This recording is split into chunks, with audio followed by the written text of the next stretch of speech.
कभी भी अगर बनना हो तो बाज बनना, लेकिन कभी तोता मत बनना। तोता बोलता तो बहुत है मगर ज़्यादा ऊंचाई तक उड़ नहीं सकता।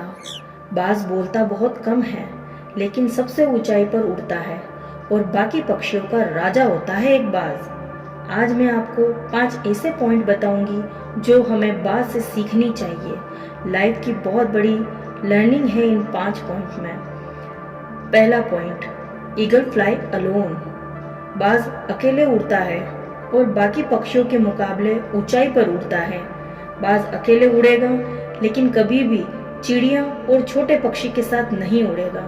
इससे हमें ये शिक्षा मिलती है कि हमेशा छोटी सोच वाले लोगों से दूर रहो, चाहे अकेले रहो, क्योंकि यही वो मौका है, यही वो टाइम है जब हम खुद को जानने का मौका मिलता है हमें। दूसरा पॉइंट, बाज की विजन बहुत ही क्लीन और स्ट्रॉन्ग होती है।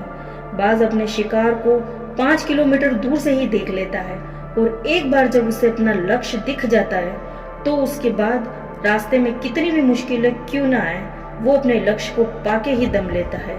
इससे हमें बहुत बड़ी सीख मिलती है कि अपना विजन क्लियर रखो, फिर चाहे उसे हासिल करने में भी कितनी भी बड़ी मुश्किलें आए, पर पीछे मत हटो उस बाज की तरह। तीसरा पॉइंट, बाज कभी भी मरे हुए जानवरों को नहीं खाता, वह हमेशा जिंदा शिकार करता है। इससे हमें ये शिक्षा मिलती है कि जो हमारा पास्ट है वो मर चुका है, वो अपने उन मरे हुए सड़े हुए थॉट्स पर ध्यान मत दो और अपनी आने वाली ताज़ी फ्रेश जिंदगी पर ध्यान दो। अपने पास्ट की पुरानी यादें जो तुम्हें तंग करती है उन्हें वहीं रहने दो जहां उनकी जगह है, और तुम्हारे पास्ट की जगह तुम्हारे पास्ट में है। उसे वर्तमान में जगह मत दो, क्योंकि एक बार वो तुम्हारा पास्ट तुम्हारे प्रेजेंट में आ गया तो तुम्हारा पास्ट तुम्हें कभी प्रेजेंट में नहीं रहने देगा। पास्ट में तुम्हारे साथ कितना भी बुरा क्यों ना हुआ हो, वो सब यादें मर चुकी है। तो उस बाज की तरह बनो जो कभी भी मरी हुई चीज नहीं खाता। चौथा पॉइंट, जब आंधी तूफान आता है तो बाज बहुत एक्साइटेड हो जाता है। जब बारिश होती है तो सारे पक्षी छिप कर बैठ जाते हैं, लेकिन बाज को बड़ा मजा आता है। जब तेज हवाएं चलती है तो बाज उन हवाओं के सहारे और ऊपर तेजी से उड़ता है और ऊपर उड़ते उड़ते इतना ऊपर उड़ जाता है कि बाकी बादलों से ऊपर पहुंच जाता है। और इससे हमें यह शिक्षा मिलती है कि मुसीबत में भी मजा ढूंढो।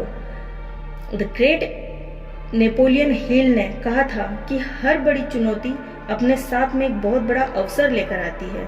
तो उस बाज की तरह तुम भी अपने अवसर को पहचानो, और जिस दिन तुमने अवसरों को पहचान लिया उस दिन सारी मुश्किलें तुम्हारे पैरों के नीचे होएगी।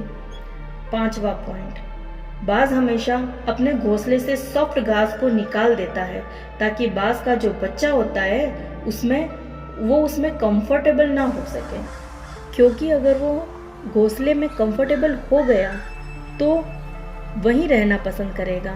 लेकिन बाज ऐसा कभी होने नहीं देता। बाज एक पक्षी है और उसे भी ये पता है कि there is no growth in comfort zone. लेकिन हम तो इंसान है ना, और इंसान होने के बावजूद भी कई सारे लोग समझते ही नहीं।